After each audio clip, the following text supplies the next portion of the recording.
Divine Thoughts, a journey to the innermost recesses of our soul. Isho മിശിഹായ്ക്ക് സ്തുതിയായിരിക്കട്ടെ. നമ്മുടെയൊക്കെ ജീവിതത്തിൽ ദൈവം നമ്മളെ മറന്നു കളഞ്ഞിരിക്കുന്നുവോ, അവിടുന്ന് നമ്മളെ ഉപേക്ഷിച്ചുവോ എന്നൊക്കെ തോന്നുന്ന തരത്തിലുള്ള ദൈവിക അസാന്നിധ്യത്തിന്റെ നിമിഷങ്ങൾ ഉണ്ടാകാറുണ്ട്.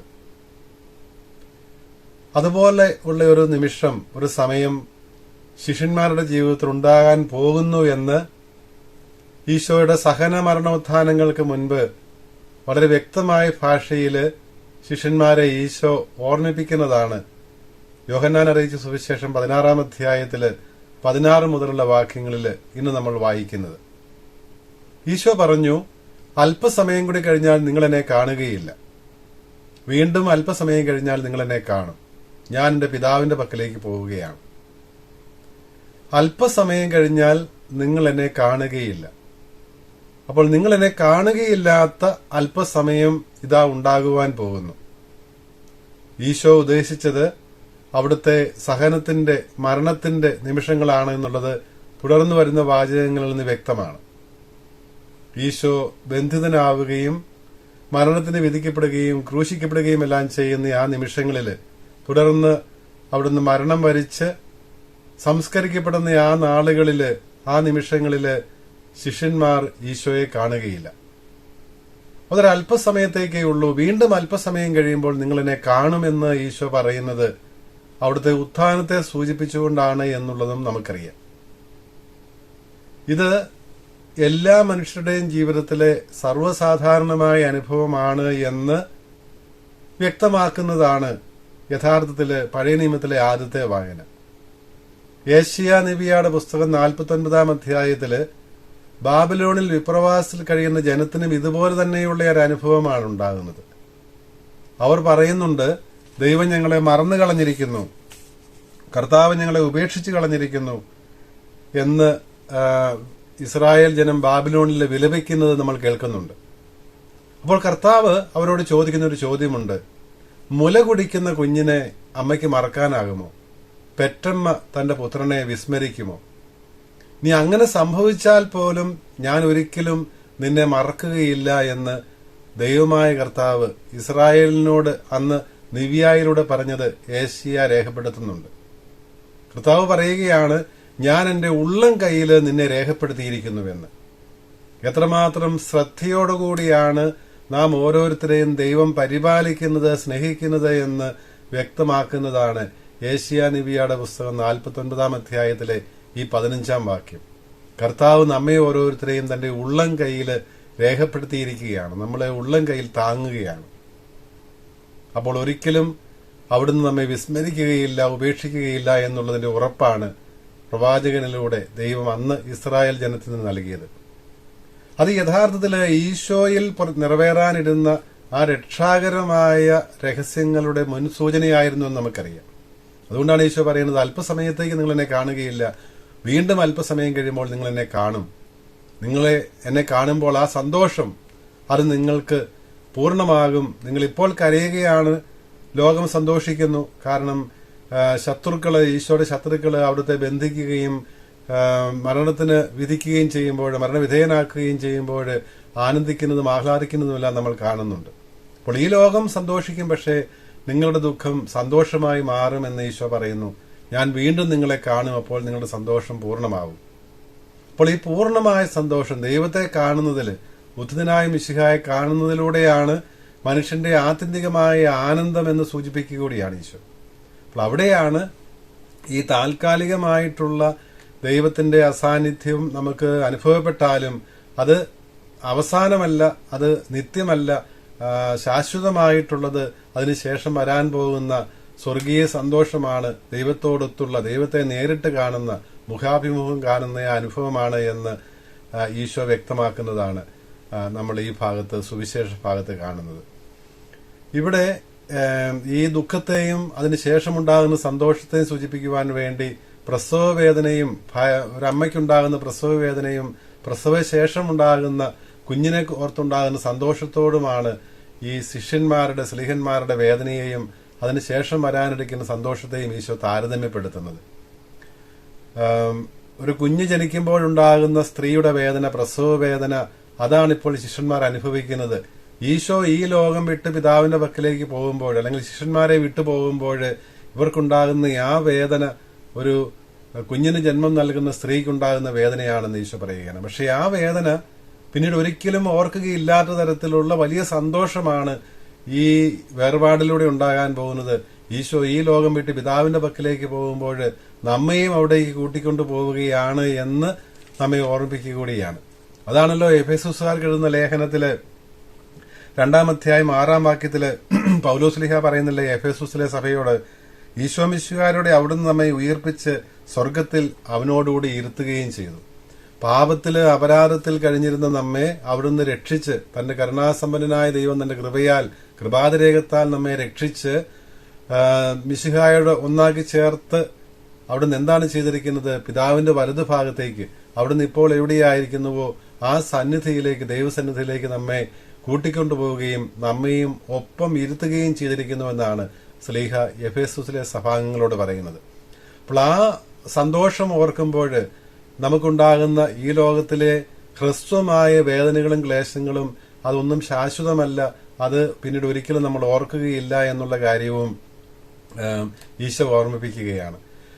ഈ പ്രസവ വേദനയെക്കുറിച്ചും അതിനുശേഷമുണ്ടാകുന്ന സന്തോഷത്തെക്കുറിച്ചും പറയുമ്പോൾ ഏഷ്യ നിവിയുടെ വായനയിലും പുസ്തകത്തിലും നമ്മൾ കാണുന്നുണ്ട്, ബാബിലോണിയൻ വിപ്രവാസ കാലത്ത് ഇസ്രായേൽ ജനത്തിന് ദുഃഖവും ക്ലേശങ്ങളുമാണ് ഉണ്ടായതെങ്കിലും അതിനുശേഷം ദൈവം നൽകാൻ പോകുന്ന ആ സമൃദ്ധി, അവരെ ഒന്നിച്ചു ചേർക്കുമ്പോൾ അവർക്കുണ്ടാകുന്ന ആ സന്തോഷം, അവരുടെ മക്കൾ വളർന്ന് വലിയ സമൂഹമായി തീരുമ്പോൾ ഇസ്രായേലാകുന്ന ആ അമ്മ സന്തോഷിക്കും. മക്കളില്ലാതിരുന്നവൾക്ക് നിരവധി മക്കളെ ലഭിച്ചതുപോലെ, വന്ധ്യയായിരുന്നവൾക്ക് നിരവധി കുഞ്ഞുങ്ങളെ ലഭിച്ചതുപോലെയുള്ള സന്തോഷമുണ്ടാകുമെന്നും ഏഷ്യ നിവിയായിലൂടെ, പ്രവാചകനിലൂടെ ദൈവം അരുളി ചെയ്യുന്നത് നമ്മൾ കേൾക്കുന്നുണ്ട്. അപ്പോൾ അതിന്റെ സൂചന തന്നെ, അതിന്റെ പൂർത്തീകരണമാണ് യഥാർത്ഥത്തിൽ ഈശോയുടെ ജീവിതത്തിൽ, ഈശോയുടെ സഹനമരണോത്ഥാനങ്ങളുടെ സന്ദർഭങ്ങളിൽ ശിഷ്യന്മാർക്കുണ്ടാകുന്നത് എന്നാണ് ഈശോ സൂചിപ്പിക്കുന്നത്. താൽക്കാലികമായിട്ടുള്ള വേദനയെ ശിഷ്യന്മാർക്ക് ഇപ്പോൾ ദുഃഖമേ ഉണ്ടാകുന്നുള്ളൂ. അത് തുടർന്ന് നിശ്ചയമായും അവിടുന്ന് നൽകാനിരിക്കുന്ന ആ വലിയ സന്തോഷത്തെയാണ്, നിത്യമായ സന്തോഷത്തെയാണ് സൂചിപ്പിക്കുന്നതെന്ന് സഭാപിതാവായ ക്രിസോസ്റ്റോം പറയുന്നുണ്ട്. അലക്സാൻഡ്രിയയിലെ സിറിൽ പറയും, ഈ ഒരു സന്തോഷം, അല്ലെങ്കിൽ ഞാൻ നിങ്ങളെ വീണ്ടും വന്ന് കാണുമെന്ന് പറയുമ്പോൾ ഉത്ഥാനത്തിന് ശേഷം 40 നാളുകളിലെ ശിഷ്യന്മാർക്ക് പ്രത്യക്ഷപ്പെടുകയും തന്നെ കാണിച്ചു കൊടുക്കുകയും ചെയ്തത് മാത്രമല്ല, അതിനുശേഷം അവർക്ക് അവിടുന്ന് നിത്യസാന്നിധ്യമായിട്ട് നൽകാനിരുന്ന പരിശുദ്ധാരൂപിയെക്കുറിച്ച് കൂടിയാണ് സൂചിപ്പിക്കുന്നത്. റൂഹാദ് കുദിശായെ കൂടി ഉദ്ദേശിക്കുന്നുണ്ട് എന്ന് അലക്സാൻഡ്രിയയിലെ സിറിൽ പിതാവ് പറയും. വെനറബിൾ ബീഡിന്റെ അഭിപ്രായത്തില് ഇന്ന് നമ്മളും ജീവിക്കുന്നത് ഇത് തന്നെ, ഇതിന് സമാനമായ ഒരു അവസ്ഥയിലൂടെയാണ് നമ്മളും കടന്നു പോകുന്നത്. ഈ ഭൂമിയിലായിരിക്കുമ്പോൾ, ഈ ഭൂമിയിലെ തീർത്ഥാടനത്തിൽ നമുക്കും ഈ അന്ധകാരത്തിന്റെ നിമിഷങ്ങളുണ്ടാകാം, ഇരുട്ടിന്റെ നിമിഷങ്ങളുണ്ടാകാം, ദൈവം നമ്മളെ മറന്നു കളഞ്ഞുവോ എന്ന് തോന്നിയേക്കാവുന്ന നിമിഷങ്ങളുണ്ടാകാം. പക്ഷെ എങ്കിലും അത് നമ്മൾ ഈ സഹനത്തിലൂടെ നമ്മൾ കടന്നു പോകുമ്പോൾ ജീവനിലേക്ക് കടക്കുകയാണ്, പുതിയ ജീവനിലേക്ക് കടക്കുകയാണ്. അതുകൊണ്ടാണ് രക്തസാക്ഷികള് അവരുടെ വേദനയില്, അവരുടെ ദുഃഖത്തില് മാനുഷികമായി ചിന്തിക്കുമ്പോൾ ദൈവം കൈവിട്ടോ എന്ന് ഈശോ കുരിശിൽ കടന്നുകൊണ്ട് ചോദിച്ചതുപോലെ തന്നെ, ദൈവമേ, എന്റെ ദൈവമേ, എന്റെ ദൈവമേ, എന്തുകൊണ്ട് നീ ഉപേക്ഷിച്ചു എന്ന് ചോദിച്ചതുപോലെ അവിടെ ആ ഒരു നിരാശയുടെ നിന്ന് തോന്നിയേക്കാവുന്ന പ്രകരണമുണ്ടായാലും വീണ്ടും അത് പ്രത്യാശയിലാണല്ലോ ആ സങ്കീർത്തനം അവസാനിക്കുന്നത്. എന്ന് പറഞ്ഞതുപോലെ രക്തസാക്ഷികൾ സന്തോഷത്തോടെ അവരുടെ വേദനയെ സ്വീകരിച്ചു. ലോകത്തിന് മുൻപിൽ അവരുടെ ദുഃഖവും സഹനവും എല്ലാം വേദന നിറഞ്ഞതായിരുന്നു, ദുഃഖപര്യാവസ്ഥയായിട്ട് തോന്നിയേക്കാമെങ്കിലും രക്തസാക്ഷികളെ സംബന്ധിച്ച് മിശിഹായിലുള്ള പുതിയ ജീവനിലേക്കുള്ള പ്രവേശനമായിട്ട്. അതുകൊണ്ടാണ് ബീഡ് പറയും, രക്തസാക്ഷികൾ ഇവിടെ മരിക്കുമ്പോൾ അവരുടെ സ്വർഗത്തിലെ ജന്മദിനമാണ് നാം ആഘോഷിക്കുന്നത് എന്ന് പറയുന്നതിന്റെ കാരണം അതാണ്. സങ്കീർത്തകൻ പറയുന്നുണ്ടല്ലോ, കണ്ണീരോടെ വിതയ്ക്കുന്നവൻ സന്തോഷത്തോടെ കൊയ്യുന്നുവെന്ന്. ഈ ഭൂമിയിൽ സങ്കടം അനുഭവിക്കേണ്ടി വരുന്നവരെ സംബന്ധിച്ച് അത് നിത്യതയിലേക്കുള്ള, നിത്യമായ സന്തോഷത്തിലേക്കുള്ള കവാടമാണ് എന്ന് സൂചിപ്പിക്കുകയാണ് ചെയ്യുന്നത്. സഭാപിതാവായ സിപ്രിയാൻ പറയും, നമുക്ക് ലഭിക്കുവാനിരിക്കുന്ന യഥാർത്ഥ സന്തോഷം ദൈവത്തെ കാണുന്നതിലാണ്. അഗസ്തീനോസ് പിതാവ് പറയും, പരിശുദ്ധ തത്വമായിട്ടുള്ള ആ ബന്ധമാണ് യഥാർത്ഥത്തിൽ നമ്മുടെ യഥാർത്ഥ ആനന്ദത്തിന്റെ നിദാനമായി നിൽക്കുന്നത്. അപ്പോൾ ദൈവത്തെ കാണുന്നതാണ്. ഈശോ പറയുകയാണല്ലോ, ഞാൻ വീണ്ടും നിങ്ങളെ കാണും, അപ്പോൾ നിങ്ങളുടെ സന്തോഷം പൂർണ്ണമാകും, അത് നിങ്ങളിൽ നിന്ന് ആരും എടുത്തു കളയുകയുമില്ല. അപ്പോൾ ഈശോയെ കാണുന്നത്, ഉദ്ധിതനായ മിശിഹായെ കാണുന്നത്, ദൈവത്തെ നേരിട്ട് കാണുന്നത്, അതാണ് മനുഷ്യന് ഏറ്റവും ആത്യന്തികമായിട്ട് സന്തോഷവും ആനന്ദവും പ്രദാനം ചെയ്യുന്ന കാര്യമെന്ന് അവിടുന്ന് പറയുകയാണ്. അതുകൊണ്ടാണ് തുടർന്ന് വരുന്ന അവസാന വാചകങ്ങളിൽ 16-ാം അധ്യായം 23-24 വാക്യങ്ങളിൽ ഈശോ പ്രാർത്ഥിക്കുവാൻ പറയുമ്പോൾ, നിങ്ങൾ എന്റെ നാമത്തിൽ ചോദിക്കുന്നത് പിതാവ് നിങ്ങൾക്ക് തരും, അങ്ങനെ നിങ്ങളുടെ സന്തോഷം പൂർണ്ണമാവുകയും ചെയ്യും. അപ്പോൾ സന്തോഷം പൂർണ്ണമാകുന്നതിന് സഹായിക്കുന്ന തരത്തിലുള്ളതാകണം നിങ്ങളുടെ പ്രാർത്ഥനയെന്നാണ് ഈശോ സൂചിപ്പിക്കുന്നത്. എന്താണ് നമ്മുടെ വലിയ സന്തോഷം? ദൈവത്തെ കാണുക എന്നുള്ളതാണ്. അപ്പോൾ ആ ലക്ഷ്യത്തോടുകൂടിയാണ് നമ്മൾ പ്രാർത്ഥിക്കുന്നത്. ഈശോയുടെ നാമത്തിൽ ചോദിക്കുക എന്ന് പറഞ്ഞാൽ ഈശോയുടെ മനോഭാവത്തോടെയും ഈശോ പ്രാർത്ഥിച്ചതുപോലെയും പ്രാർത്ഥിക്കുക എന്നുകൂടിയാണ്. ഈശോയുടെ നാമത്തിൽ ചോദിക്കുക. ഈശോയിൽ വിശ്വസിക്കുന്നവരെ സംബന്ധിച്ച് ഈശോ പ്രാർത്ഥിച്ചതുപോലെയേ പ്രാർത്ഥിക്കാൻ സാധിക്കുകയുള്ളൂ. അപ്പോൾ ആ ഒരു പ്രാർത്ഥനാ മനോഭാവമാണ് നമുക്കുണ്ടാകേണ്ടത്. പിതാവിന്റെ ഹിതത്തോട് ചേർന്ന് പോകുന്ന, പിതാവിന്റെ ഹിതത്തിന് പൂർണ്ണമായി വിട്ടുകൊടുക്കുന്ന, എന്റെ ഇഷ്ടമല്ല നിന്റെ ഇഷ്ടം നിറവേറട്ടെ എന്ന് പിതാവിനോട് പറയുവാൻ സാധിക്കുന്ന ആ ഒരു പുത്രബന്ധത്തിൽ വേണം നമ്മൾ പ്രാർത്ഥിക്കുവാൻ.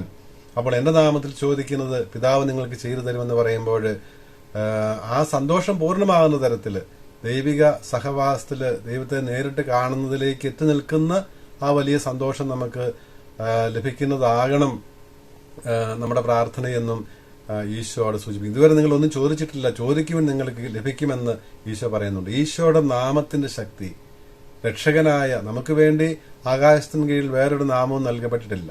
ലോകത്തിൽ മനുഷ്യർക്ക് രക്ഷയ്ക്ക് വേറൊരു നാമമില്ല ഈശോയുടെ നാമമില്ലാതെ, ദൈവപുത്രനായ ഈശോയുടെ നാമമില്ലാതെ.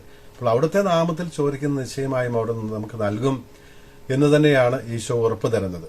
അപ്പസ്തോല പ്രവർത്തനങ്ങളിൽ നമ്മൾ വായിക്കുന്നുണ്ട്, സമറിയായിലെ ഫിലിപ്പോസിന്റെ പ്രഘോഷണ ഫലമായിട്ട് അവർ വിശ്വാസം സ്വീകരിച്ചു കഴിയുമ്പോൾ സ്ലീഹന്മാർ അവിടെ എത്തി അവരുടെ മേൽ കൈവയ്ക്കുകയും പ്രാർത്ഥിക്കുമ്പോൾ അവർ റൂഹാദ് ഖുദ്ദൂസായെ സ്വീകരിക്കുകയും ചെയ്യുന്നത്. അപ്പോൾ ഞാൻ വീണ്ടും വരും, നിങ്ങളെ കാണുമെന്ന് പറയുന്നത് ആ ഒരു റൂഹായിലൂടെയുള്ള സാന്നിധ്യത്തെ കൂടിയാണ് സൂചിപ്പിക്കുന്നത് എന്ന് അവിടെ വ്യക്തമാവുന്നുണ്ട്. അപ്പോൾ ശിമയോൻ സ്ലീഹന്മാരുടെ കൈവയ്പ് വഴി റൂഹ നൽകപ്പെടുന്നത് കണ്ടപ്പോൾ പണം കൊടുത്തുകൊണ്ട് ആ അധികാരം തനിക്കും കിട്ടുവാനായിട്ട് യാചിക്കുന്നതും സ്ലീഹന്മാർ അദ്ദേഹത്തെ ഫൽസിക്കുന്നതുമെല്ലാം നമ്മൾ കാണുന്നുണ്ടല്ലോ. അങ്ങനെ ദൈവത്തിന്റെ ദാനം പണം കൊടുത്തു വാങ്ങാമെന്ന് കരുതുന്ന നീയും നിന്റെ പണവും നശിച്ചു പോകട്ടെന്ന് പറയുന്നതും നമ്മൾ കേൾക്കുന്നുണ്ട്. അപ്പോൾ ദൈവത്തിന്റെ ദാനം അത് കൃപാദാനമാണ്.